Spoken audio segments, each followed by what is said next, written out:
네, 안녕하세요. 한국사 시대구분은 일본사의 짝퉁 표절입니다. 그리고 일본사 혹은 일제 혹은 일본이 파악하는 현대문명이라는 것은 완전히 껍데기 현대문명, 물질주의 현대문명, 거기에 지나지 않습니다. 이 이야기를 김문수 장관의 일제 국적에 관한 발언, 그리고 이용훈 교수에 대한 식민지 근대화론이라는 그 딱지 공격, 여기에 빗대서 좀 말씀을 여쭈고자 합니다. 저들은 굉장히 지능적으로 이야기를 해요. 우선 첫째는 언어의 착각 효과를 이용을 하죠. 그러니까 예를 들어서 일제시대 때 한국인의 국적이 어디라고 생각하십니까?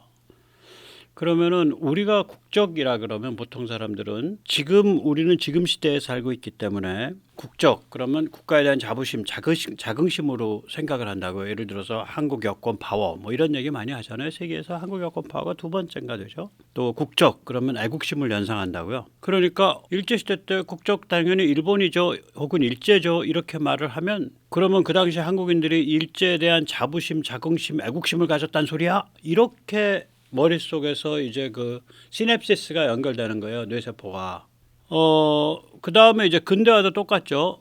우리가 존경하는 박정희 대통령 조국 근대화 이렇게 얘기를 했잖아요. 그러니까 근대화란 단어는 뭐 무지하게 아무튼 뭐 훌륭한 경제, 사회, 정치 이 발전의 총칭이라고 우리는 생각을 한다고요.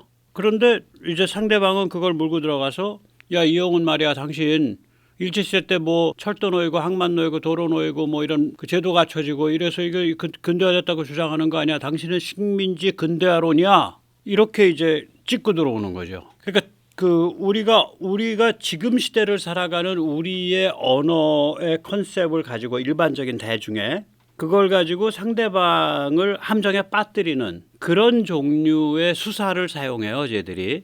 그 다음에 이제 쟤들의 이제 두 번째 수법은 뭐냐면 질문은 그래서 논쟁은 김문수 장관이랑 해요. 그 다음에 비판은 마치 이용훈 교수를 비판하는 것처럼 해. 그런데 실제로는 뭐 김 장관이 뭐라 그러든 이 교수가 뭐라 그러든 그건 돈케어고 일반 대중 보고 들으라고 하는 거야. 손가락은 여기 가리키면서 말은 대중한테 하는 거예요. 이게 이 수법이에요. 그냥 자기 세뇌 스토리를 그냥 일반 대중한테 푸는 거지. 자, 그래서 이제 우리가 이런 그 저열한 혹은 정직하지 못한 그런 그런 상대방에 대해서 우리가 어떤 생각을 해야 되냐, 어떻게 우리가 해야 되냐, 이제 작게는 그런 생각이고요. 보다 근본적으로는 이게 이제 현대문명이 뭐야, 현대화된다는 게 뭐야, 근대화는 또 뭐야, 뭐 이런 화두입니다. 그래서 어저께 제가 말씀을 백모연구소라는 채널에서 드렸는데 제가 따로 하고 있는 차분한 채널 최근 시작했죠. 그걸 이제 세뇌 탈출해서 좀 더 깊게 여기에만 포커스를 맞춰서 말씀을 드리도록 하겠습니다.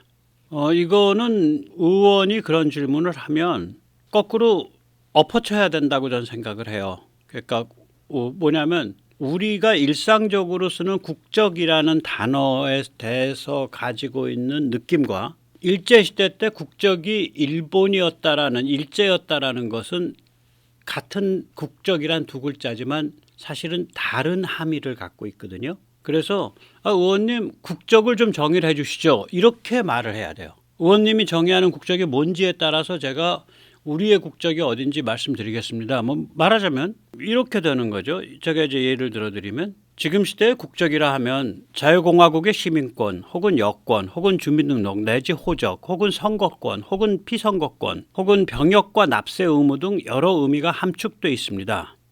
당시 세상은 지금과 완전히 달랐습니다. 의원님이 말씀하시는 국적이 어떤 뜻인지 먼저 명확히 밝혀주십시오. 못하시겠습니까? 그러면 제가 조목조목 말씀드리겠습니다. 일제시대 조선인이 미국에 가는 경우에는 일본 여권을 발급받았습니다. 호적 등록과 관리는 일제 총독부 소관입니다. 자유공화국의 시민권이 아니라 신토 군국체제의 2등급 신민이었습니다. 선거권과 비선거권은 없었습니다. 납세 의무는 있었지만 병역 의무는 없었습니다. 조선인에게 총을 주기 겁냈기 때문입니다. 이 같은 2등급 신민 예속 상태에 대한 통렬한 비명이 이상의 작품 날개입니다. 이 정도로 딱 그냥 싸대기를 갈겨놓으면 의원이 깨갱한다고요. 그러니까 그거를 그냥 기계적으로 그럼 뭐 당연히 일제 시대니까 일제지 이렇게만 하면 일반 사람들이 가지고 있는 일반 사람들한테 축적돼 있는 반일 감정에다 걸어가지고 그 이상하게 이제 프레이밍이 두 번째로 다시 들어오죠. 이제 국적 얘기는 좀 그래도 심플해요. 심플한데 이제 국적 얘기를 가지고 좀 더 말씀드리면 대한민국 임시정부 여권 1호가 우남 이승만입니다. 우남의 여권 사용을 보면 이 얘기를 같이 했으면 좋겠지. 그런데 의원님 혹시 일제때 독립운동 하셨던 분 중에 무국적자인 분 아십니까? 김일성은 아마 중국 공산당원이었기 때문에 중국 국적이었을 겁니다. 도선 안창호 선생은 여러 나라를 이렇게 많이 여행을 다니셨기 때문에 국적 여권을 아마 일본을 쓰셨을 가능성이 있습니다. 뭐 이런 식으로 얘기하면서 그러나 우남 이승만은 기본적으로 1912년 이후로 1912년 마지막 미국 건너갈 때 이후로 무국적자로 살았습니다. 여권 없이 살았습니다. 그리고 대한민국 임시정부 여권 1호를 만들어서 썼습니다. 일종의 사문서인데 뭐 이런 말까지 했으면 정말 의원은 깨구락지대죠. 그래가지고 제가 하도 약이 올라서 제가 만들어 봤습니다. 그 당시에 우남 이승만이 사용한 여권 1933년에 그게 왼쪽입니다. 이게 이제 우남의 그 비망록 로그북에 보면 이거를 그 유럽 순방을 마치고 뉴욕에 돌아온 다음에 분실했다. 아마 그때 그 뉴욕 호텔에서 그 일본인 그 웨이터 같은 사람들이 들락거렸었는데 그때 훔쳐간 것 같다. 뭐 그런 얘기를 해요. 한번 쭉 덧어보죠. 우남이 이제 감옥에서 끄집어내져 와갖고 미국 가서 테오도르 루즈벨트 대통령 만나서 프랭클린 루즈벨트 아닙니다. TR입니다. 테오도르 루즈벨트 만나가지고 한국 독립에 대해서 좀 띄워봐라. 고종이 뭐 그런 이상한 명령을 내려서 아무튼 그 명령 덕분에 미국행을 하죠. 1904년입니다. 그럼 그때 여권은 대한제국이 발급한 여권입니다. 그리고 우남이 이제 프린스턴 대학에서 박사학위를 마치고 돈줄은 누구를 잡냐면은 그 미국의 유통업을 혁신해서 로커펠러랑 같은 급의 부호로 꼽히는 사람이었습니다. 워너메이커 유대계죠. 그리고 그 당시에 이제 시민운동 파트너는 미국 최고의 시민운동가인 존 머트, 그리고 한국에서 같이 뛰는 사람은 존 머트의 오른팔이었던 플래처 브럭만. 그래서 한국의 YMCA 운동을 하죠. 1910년에 들어와서. 그래서 전국구 스타가 됩니다. 그게 한 2년 가까이 해요. 그때 귀국할 때 당연히 먼저 들고 나갔던 대한제국 여권으로 귀국했을 겁니다. 그리고 1912년에 미국행을 하죠. 그러면 이때가 이제 백오인 사건으로 일제가 백오인 사건을 1911년에 일으켜서 그걸 점점 번져가지고 타겟을 기독교 쪽에 맞추고 그 다음에 우남에 맞춰서 조여 들어올 때예요. 그래서 우남이 1912년에 감리교 국제대회에 참석한다라는 명분으로 사실은 선교사들이 우남을 바리바리 싸갖고 미국으로 보내요. 그러니까 백오인 사건 탈출이죠. 그러면 일본으로부터 그래서 일본을 들려서 출국을 한단 말이에요. 그러니까 당연히 이때는 일제 여권을 썼을 거예요. 그 다음에 우남이 하와이에 있다가 상해 임시정부가 너무 시끄럽고 막 투닥거리니까 상해로 건너가요. 여러 사람이 가지 말라고 하는데 그때 우남이 미국 시민권을 안 땄기 때문에 끝까지 안 땁니다. 우남은 상해를 갈 때 무국적자로 갑니다. 그래서 중국 하와이에서 일하는 중국 노동자들이 숨졌을 때 그 시신을 그 당시엔 고향에 가서 묻어주나 봐요. 그 전통 때문에 그 시신을 싣고 가는 배 관짝 사이에 누워서 갑니다. 그래서 1921년 중국 상해행에는 밀항입니다.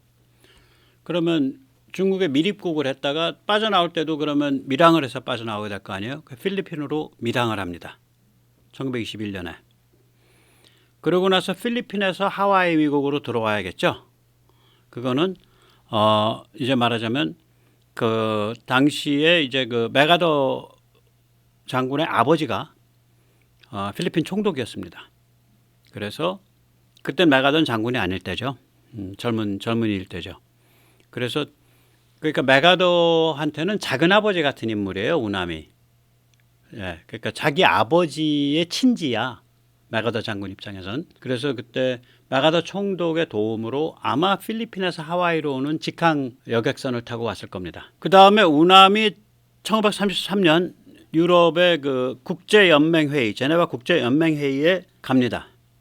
그때 갈 때 지금 왼쪽에 보이는 이런 그 사문서 같은 이제 그 대한민국 임시정부 여권을 하나 만드는 거예요. 이건 제가 우남의 이런 형식이었는지 뭔지 모르고 우남의 비망록이죠. 로그북이라는 영어로 된 거기에 나오는 거에 바탕을 둬서 제가 상상력을 발휘해서 만들어 본 겁니다. 그래서 여기 이제 이 여권의 발행 주체는 어디냐면 대한민국 임시정부 Provisional Government of the Republic of Korea고요.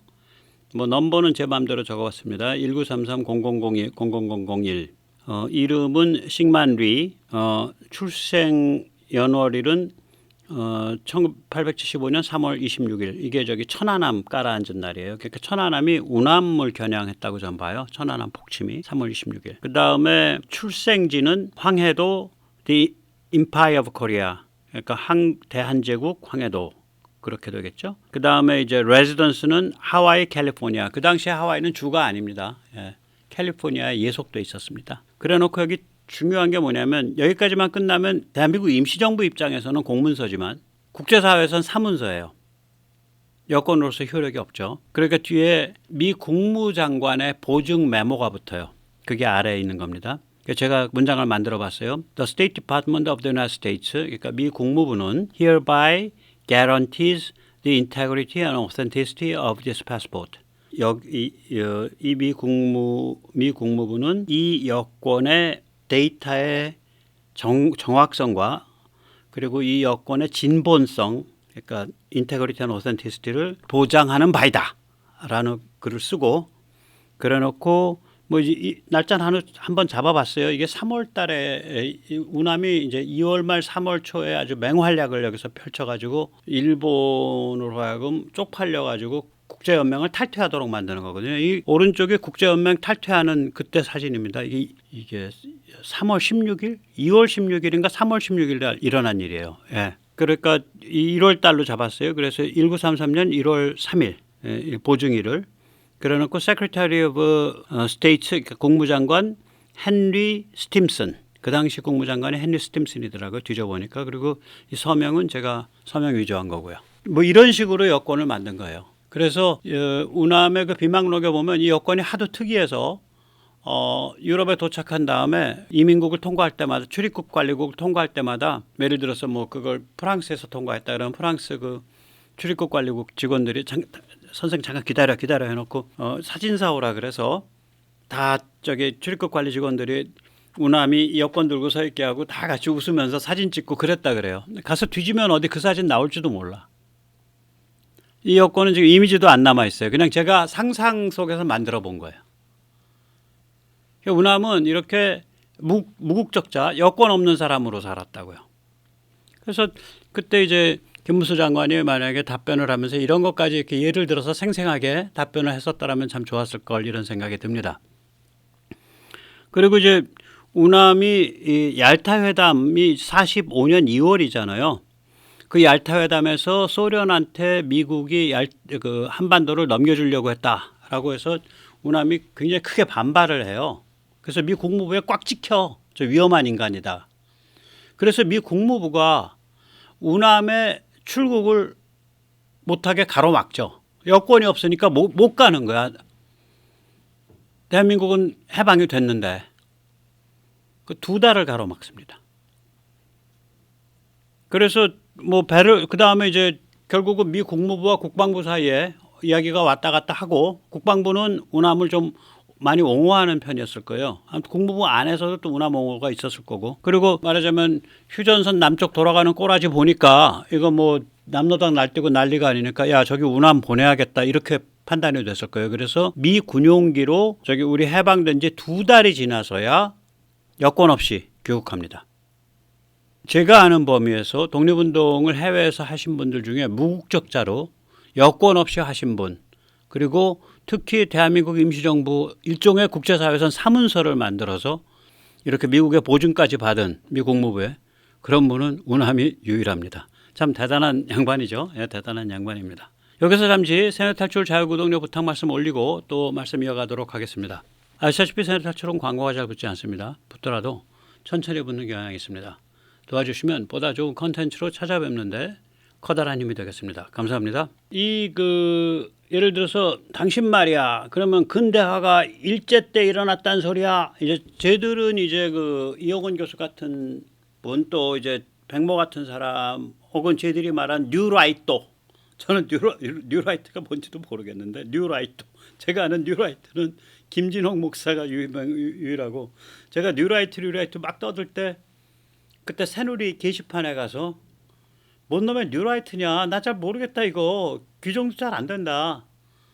그럼 올드라이트는 뭐냐? 뉴라이트가 있다면 그 얘기 썼다가 욕을 바가지로 먹었어요. 아무튼 그때 뭐 좀 뉴라이트라고 MB 뜰 때인데 거기 맞박에다 새기고 다니면 힘 좀 잡던 시절이 있었던 것 같아요. 예. 그래서 뉴라이트에다가 이제 식민지 근대화론자라 그래가지고 이제 낙인을 찍어서 사람을 생매장을 시키려고 시도를 했죠. 이용훈 교수에 대해서 또 그 이용훈 교수가 이끄는 낙성대 연구소에 대해서. 그러면 일제 때 근대화가 일어났단 말이냐라는 그 질문 자체가 애초에 엉터리입니다. 우리는 근대화라는 개념을 넘어서야 돼요. 한국사 시대구분은 일본사의 짝퉁 표절이고 이 점에 관해서 국사학자들은 석고대죄해야 됩니다. 다 무릎 꿇고 반성문 쓰세요. 국사학자 또 역사 교사들은 세계사에는 근세 근대라는 시대 구분이 존재하지 않습니다. 그리고 세계사에서는 현대는 14세기에 시작된 것, 그러니까 르네상스와 프로테스탄티즘, 개신교 종교개혁으로 시작된 것으로 파악을 합니다. 그러면 세계사에서는 이제 고대가 있고요. 고대는 제가 잠깐 뺐고요, 앞에. 그 다음에 고대라 그러면 이집트 생각하시면 돼요. 이집트 파라오, 피라미드. 그 다음에 고전 시대, 이거는 그리스 로마입니다. 그 다음에 중세, 그 다음에 현대, 이렇게 세계사는 구별을 하는데 각각 뚜렷한 정신적, 어제 말씀드린 대로 제가 그 백모 연구소 프로그램에서 센탈출이 아니라 각각 뚜렷한 정신적 특성 혹은 정신적 유전자, 멘탈 특성, 멘탈 유전자를 가지고 있습니다. 시대에는. 그러니까 그냥 뭐 왕조가 바뀌었다든지 뭐 기술과 물질이 좀 바뀌었다든지 이런 건 아니에요. 그런데 일본과 한국의 역사학자들이 사용하는 근세 근대라는 시대 구분에는 아무런 정신적 특징이 규정되어 있지는 못해요. 뭐 정신 특징은 없고 이 뿌리를 보면 오히려 마르크스주의자들에서 나오는데 이 동아시아의 마르크스주의자들이 원래 마르크스에서는 그 아시아적 정체성이라 그래서 아시아는 아예 변화가 없이 꽉 그 정체된 데라고 이렇게 얘기를 하거든요. 마르크스 쪽은 원래. 근데 그러지 않다. 여기에도 자본주의의 싹이 자랐었다. 그래서 자본주의 맹아론을 주장합니다. 근데 마르크스주의라는 건 물질주의니까 결국 시장, 뭐 사유재산, 뭐 이런 거가 여기도 있었다. 뭐 이런 소리가 되는데 사실 말도 안 되는 소리죠. 왜냐하면 현대 문명의 자본주의는 맞지만 자본주의라고만 규정은 못하죠.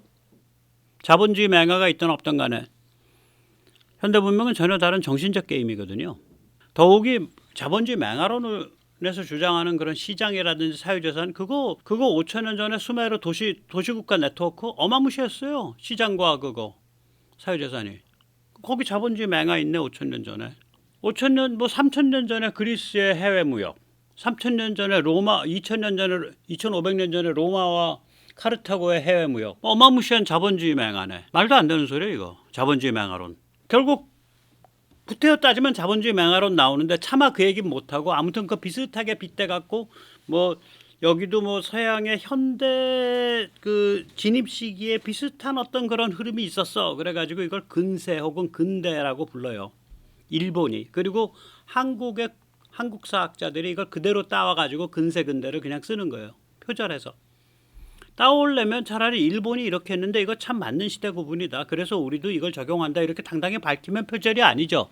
바보 같은 소리라도 표절은 아닌데 소스를 안 밝히고 따오니까 표절이죠. 그러니까 한국사 연구자들은 정말 또 역사 교사들은 정말 반성 많이 하셔야 됩니다. 인생 그렇게 사시면 안 돼요. 그리고 이제 그 세계사에서는 1945년 이후 이게 특이하기 때문에 이거는 현대의 일부인데 14세기부터 시작한 현대의 일부인데 이거는 지금 시대라고 부릅니다. 컨템퍼러리.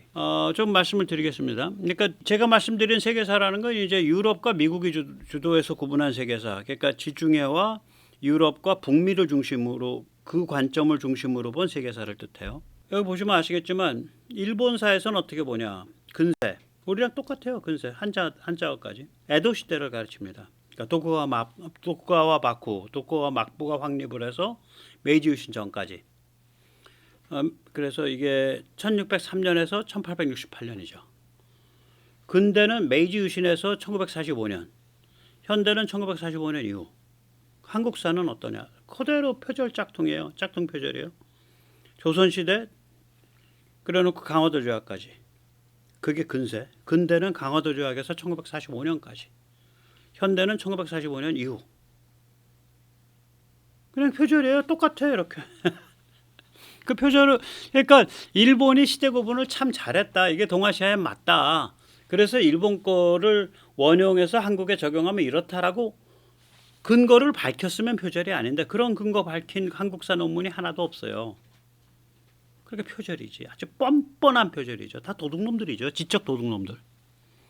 한국사 학자, 한국사 연구자라고 쓰고 지적 도둑놈들 집단 이렇게 말할 수 있을지 없을지 글쎄요. 네. 아까도 말씀했지만 근세 근대는 세계사 구분에는 없고요. 그러니까 이렇게 되죠. 고대가 있고요. 아주 으스스하죠. 수메르가 정상적인 상태의 고대고 그래서 너무 정상적이어서 수메르는 고대의 대표적인 케이스로 안 꼽죠. 오히려 괴물과 같은 으스스한 제국 이집트, 파라오 그리고 이건 지중해나 유럽은 아니지만 중국의 상 그 다음에 중앙아메리카의 마야나 아즈텍, 남아메리카의 잉카 이런 게 여기에 해당해요. 아주 으스스한 고대 제국. 그 다음에 이제 고전 클래식이 있죠. 이건 그리스 로마인데 출발점을 호모의 일리아드 혹은 호모의 오디세이로 잡습니다. 그래서 로마 제국의 멸망까지. 중세는 로마 제국 멸망하고 이제 그 서양의 중세인데 그 중세를 관료하는 그 정치 체제는 이제 그러니까 이 그 현실 정치, 현실 권력은 국왕이나 영주가 잡고 그 이후에 로마 카톨릭 체제가 하늘 덮개로 덮이는 거 아니에요. 그러니까 이원적 질서죠. 이 이원 질서의 설계도가 이미 5세기에 나와요. 그러니까 히포의 아우구스티누스의 설계도죠. 그다음에 현대는 현대는 이제 서양 그러니까 세계사 구분에서는 14세기부터 현대로 꼽아요. 지중해 유럽 중심에서는 지중해 유럽 북미 중심에서는 그리고 현대의 일부 구간으로서 지금 시대 컨템퍼러리라는 걸 따로 꼽습니다. 1945년 이후를. 그러니까 일제 입장에서는 우리도 현대 비슷한 거 현대에 싹이 있었어. 현대文明을 향한 자생적 뿌리와 맹아가 있었어. 이렇게 이제 주장하고 싶은 거라. 그래서 이 욕망에서 근세, 근대라는 용어를 일제가 만든 거예요. 희한한 시대 구분을. 그리고 한국사 시대 구분은 이 일제시대에 뿌리박은 일본사를 짝퉁 표절한 겁니다. 부끄러운 얘기지만. 제가 이제 그 으스스한 고대인데 수메르는 예외로 쳐야 돼요. 이집트가 대표 선수인데요. 이 수메르가 왜 예외냐? 이 아나톨리아라면 터키를 가리킵니다. 아나톨리아에서 시리아, 이라크, 그 다음에 페르시아만의 양쪽 양안, 그 다음에 파키스탄 해안에서부터 저기 인더스강 유역에서 뭄바이까지 지금 여기 지도에서 누렇게 칠해놓은데 이게 5, 6천 년 전부터 국제 교역이 일어나요. 그러면 여기 뭄바이 근처에서 저 터키 그 지금 이스탄불 거기까지 대충 재보면 거의 5,000km에 달합니다. 그러면 이 거리가 어떤 거리냐면 인천에서 메콩 델타 그러니까 인천에서 제주도까지 내려간 다음에 중국 해안으로 건너뛰어서 중국 해안 타고 쭉 내려가서 해남도에서 베트남 해안으로 건너타서 베트남 해안 타고 쭉 내려가서 호치민시티까지 가도 그게 한 4,600-700km밖에 안 돼요. 근데 그거는 언제든지 이렇게 태풍이라든지 풍랑이 칠 수 있잖아요. 근데 여기는 지금 연안 따라서 쭉 다닐 수 있잖아요. 편하게. 진짜로. 그리고 여기는 그런 태풍도 많이 안 치는 지역 아니에요. 그래서 그 말하자면은 이 국제교육 네트워크가 있어요. 이 국제교육 네트워크의 핵심이 어디냐면 그 터키 아나톨리아로부터 흘러내려오는 두 개의 강, 그러니까 티그리스와 유프라데스가 모이기 시작하는 메소포타미아라고요. 지금 이라크 아랫단, 지금 쿠웨이트, 거기가 수메르 도시국가들이 자리 잡은 데예요. 그러니까 굉장히 예외적인 환경에서 아주 고대의 국제교역 도시들의 네트워크라고 보시면 돼요. 굉장히 예외적인 케이스예요. 그래서 이거는 고대 제국으로 안 넣어요. 보통. 굉장히 밝아요. 그리고 교육 수준은 엄청 높고요. 그 학교를 운영했으니까. 그리고 대부분의 아이들이 다 학교를 다녔고, 그 신화 같은 거 봐도 그리스 신화적 냄새가 나요. 길가메시 신화 보면은 그리스 신화 냄새가 난다고요. 그러니까 그 그리스 신화의 원형인 거죠. 그 패턴이 아주 매력적인 문명이죠. 그리고 여기서 신이 무엇인가라는 질문을 가지고 여행을 시작한 사람이 유대 민족의 아버지 아브라함입니다. 아브라함이 바로 수메르 지역이죠. 고향이. 그래서 지중해 중동의 고대 국가를 대표하는 건 수메르가 아니라 이집트로 꼽죠. 으스스하죠. 으스스한데죠. 이 고대 국가는 다 으스스합니다. 고대 제국은. 예를 들어서 이제 여기 이든가 이제 이른바 갑골문이죠. 이걸 이제 오라클 쉘이라 그러죠. 쉘이라는 건 이제 껍질, 달걀 껍질 같은 거 쉘이라 그러는데 이때는 이제 거북이 껍질. 오라클은 신탁을 받기 위한. 영어로는 오라클 쉘이라고 부릅니다. 그러니까 여기다 뭐라고 이제 예를 들어서 뭐 비가 언제쯤 내려오시나요? 우리 저기 신령님께서는 비가 내려오는 날을 좀 저희한테 가르쳐 주시고 가능하면 땡겨 주십시오. 자, 그러면 이제 그렇게 이제 물었으면 복비를 내야 되죠. 복비라는 게 보통 이제 사람 죽여서 바치고 소 도살해서 바쳐요. 여기 그 갑골 문자에 사람을 150명을 죽여서 바치고 소를 500마리를 잡아서 바치옵니다. 즐감해 주시기 바랍니다. 뭐 이렇게 돼 있어요. 이 문자에. 그리고 뭐 이제 이제 청명 한식의 이제 조상 묘지에 가서 이제 그거 한다, 뭐 제사를 지낸다 할 때 이제 노예들을 이제 그 인신공양할 노예들을 굴비 엮듯이 줄줄이 한 10마리 데려가서 묘 앞에서 이제 목 따가지고 이제 제사 지내죠. 그런 거죠. 그리고 이거는 이제 아즈텍의 테크노치틀란인데 뭐 여기도 으스스한 데죠. 이게 지금 멕시코시티 있는데, 예, 으스스한 데죠.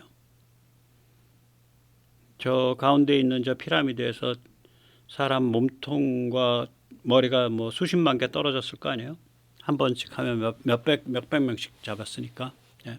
이게 고대 국가예요. 이게 고대 제국이에요. 으스스한 거. 그러면 이제 이러한 거를 이제 뚫고서 만들어진 게 이제 고전 시대거든요. 고대 압제를 뚫었다고요. 그걸 깨뜨려 버린 거예요. 그래서 그리스 고전은 현대인이 읽어도 야, 우리랑 어떻게 느낌과 생각이 정말 너무 비슷하다. 그래서 고전의 보편성. 그래서 우리가 고전을 읽으면 동감할 수 있어. 이렇게 얘기하잖아. 고전이 왜 고전이야? 우리도 같이 공감할 수 있으니까 고전이죠. 현대인이 공감할 수 없는 것은 고전이 아닙니다.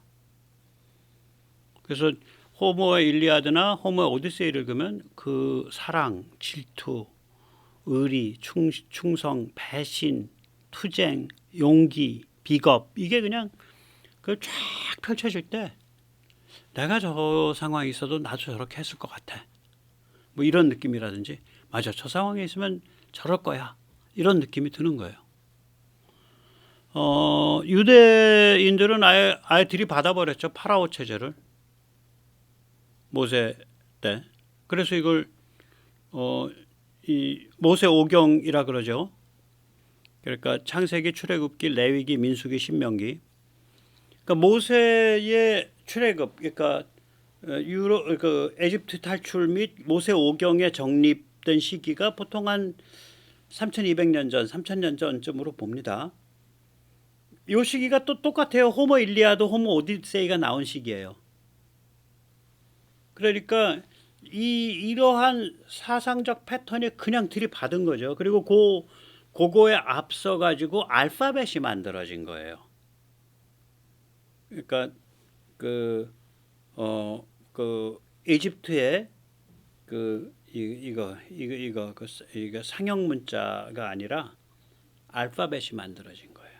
그래서 이런 이제 흐름이 만들어지고 이것이 고전 시대의 문을 열어 제친 거죠. 그래서 고전 시대에 말하자면은 어마무시한 그게 나오죠. 고대의 압제를 뚫고 고전이 나오면서 그 고전의 그런 사상적 혹은 정신적 흐름이 거봉이 두 개가 생깁니다. 하나는 헬레니즘.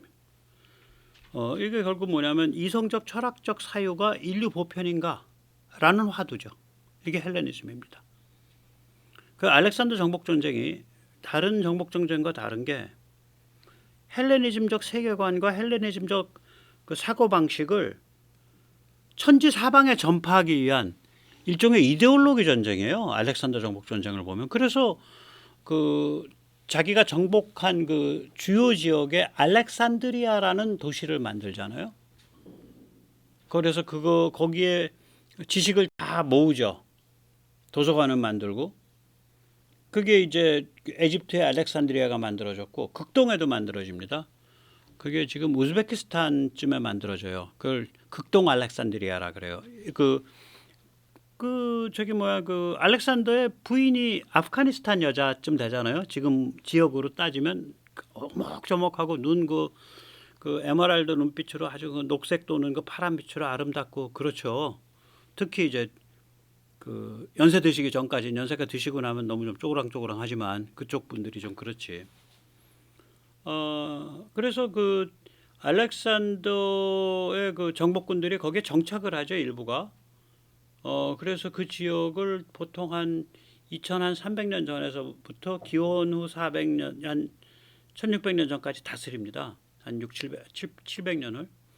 그래서 그 지역이 그레이트 이오니아라고 부르죠. 대완. 그레이트 완, 그 대완마 말. 그게 대완이 그 이오니아예요. 이오니아가 뭐냐면 그리스인들이 자기 자신을 부를 때 이오니아라고 부르죠. 그래서 그 이오니아 왕조 도시 국가들이에요. 이오니아 지역이에요, 거기가. 그래서 그 지역에서 불교가 대승화음으로 꽃을 피죠. 특히 화음으로. 그래서 그게 실크로드를 타고 한나라 때 만들어진 실크로드를 타고 이제 그 장안에 들어오게 되고 그 장안에 들어온 대승화음 불교를 신라승들이 그냥 미친 듯이 보니까 이거 좋은 거거든. 이게 그래서 그리스 불교예요. 그걸 그릭 부디즘이라고 부릅니다. 그 지역에서 발달한 대승화음 흐름을 그리스 불교라 그래요. 그걸 미친 듯이 흡수하죠. 그래서 그 우리가 불교 1번지가 되어버리는 거지. 종교적인 데가 있으니까 한국인들이. 이게 헬레니즘이 그런 흐름이 있는 거예요, 이게. 예, 그래서 여기에 보면 이제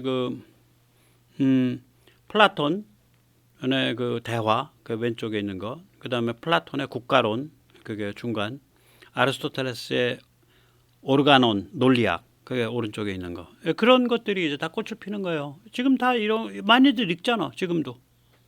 엄청 읽는 책들이에요. 고전 중에 고전이죠. 예. 고전 시대의 종결자는 이제 삼축 중에 두 개가 지중해 이 지역에서 만들어지는 거예요. 삼축은 헬레니즘, 기독교, 불교를 뜻합니다. 이게 왜 중요하냐면 인류와 개인이라는 궁극적 화두에 도달한 거예요. 그전엔 인류와 부족, 부족과 부족, 뭐 민족과 민족, 뭐 이런 거죠. 근데 핵심 화두가 인류와 개인 아니야.